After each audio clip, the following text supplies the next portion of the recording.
안녕하십니까, 김현상입니다.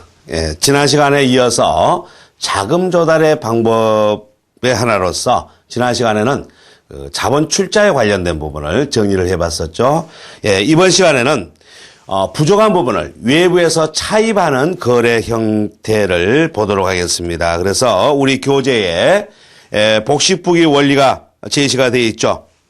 외부에서 차입하는 경우 대변에 부채 증가라고 하는 이 부분과 차변에는 자산 증가, 이렇게 대변의 부채 증가와 차변의 자산 증가, 이렇게 계정이 결합이 되는 그러한 거래 사례들입니다.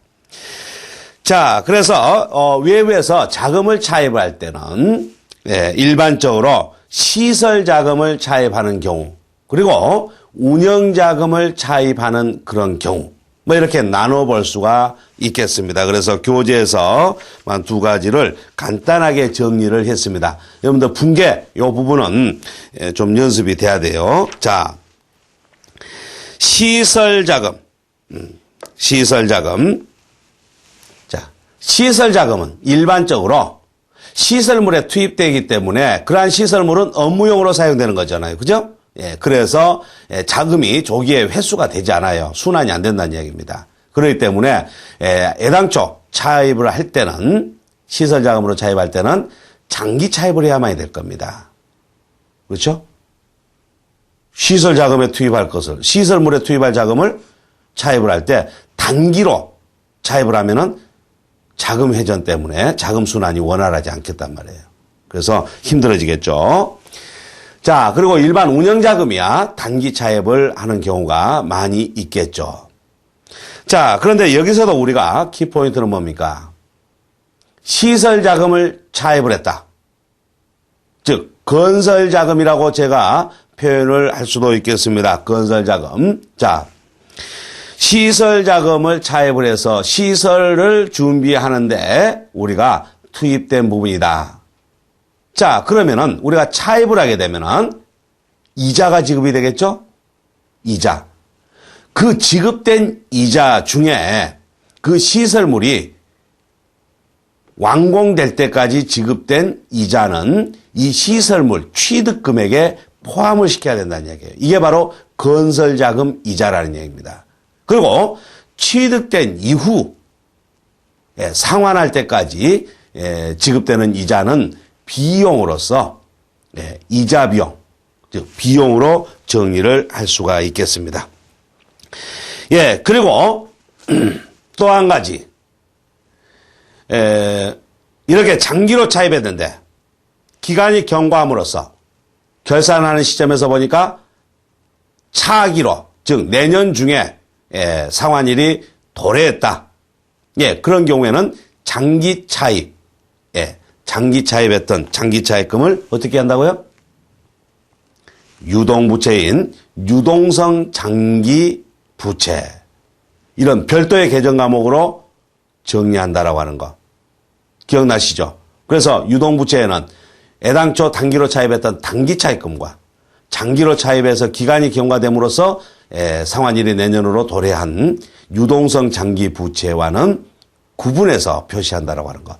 구분하는 이유는 연기, 즉 상환을 연장할 수 있는 연장 가능성이 높다, 낮다라고 하는 연장 가능성에 두고, 기준을 두고 우리가 이렇게 계정 과목을 구분하고 있다라는 얘기입니다. 그래서 외부에서 차입하는 형태, 지급된 이자 부분, 그다음 기간이 경과하여 상환일이 내년으로 도래한 경우에 회계 처리할 때 신설되는 그러한 계정 과목, 이 두 가지를 생각을 하시면 되겠습니다.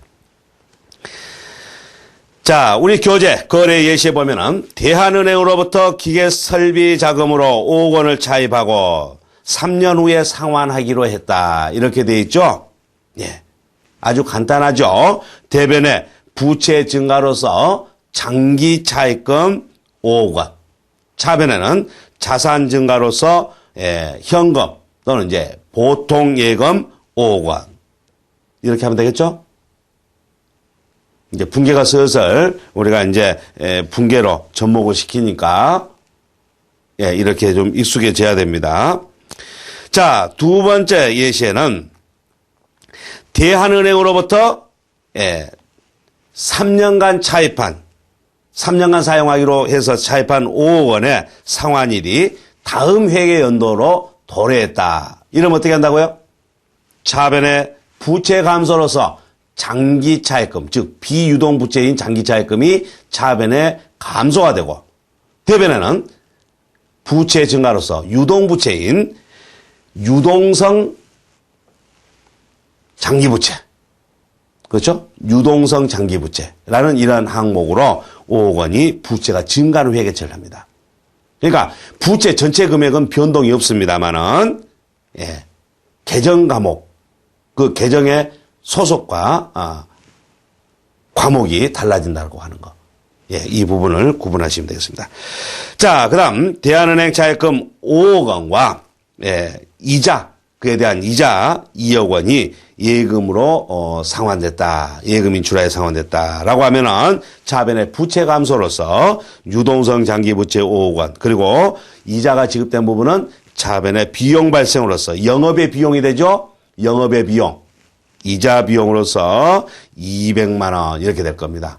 그리고 대변에는 자산 감소로서 보통 예금 5억 200만 원. 되겠습니까? 분계가 비교적 간단하니까 이해가 잘 안 되겠나 싶습니다. 자, 그다음 운영 자금을 차입하는 경우에는 일반적으로 단기 차입을 한다라고 그랬죠. 그래서 대한은행으로부터 일반 운영 자금으로 1억 원을 1년 후에 상환할 조건으로 차입을 했다. 1년 후에 상환할 조건이다. 그렇게 되는 경우에는 대변에 부채 증가로서 단기 차입금 1억 원, 그리고 차변에는 자산 증가로서 보통 예금 또는 현금 1억 원 이렇게 돼야 되겠죠? 자, 너무 쉽죠? 그런데 여기서 또 한 가지 생각을 해보셔야 되겠습니다. 이런 경우 대한은행으로부터 일반 운영자금으로 1억 원을 차입하는데 몇 년간 사용하기로 했느냐 하면은 1년 6개월간 사용하기로 했다. 그런데 상환일은 다음 연도에 다음 회계 기간 중에 상환일이 도래한다. 무슨 말씀인지 아세요? 한번 말씀드렸던 거 기억나실 겁니다. 자, 단기입니다. 단기. 이거는 차기가 되겠죠. 차기. 자, 그러면은 이렇게 되나요?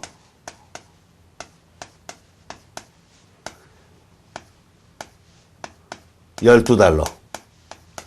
자, $12. 그래서 이때 3월 1일 날 차입을 하는데요. 3월 1일 날 차입해서 1년 6개월이면 어떻게 돼요? 내년 3월. 7월입니까? 8월. 8월인가요? 8월 31일까지인가요? 그렇게 해서 이때 상환을 한다.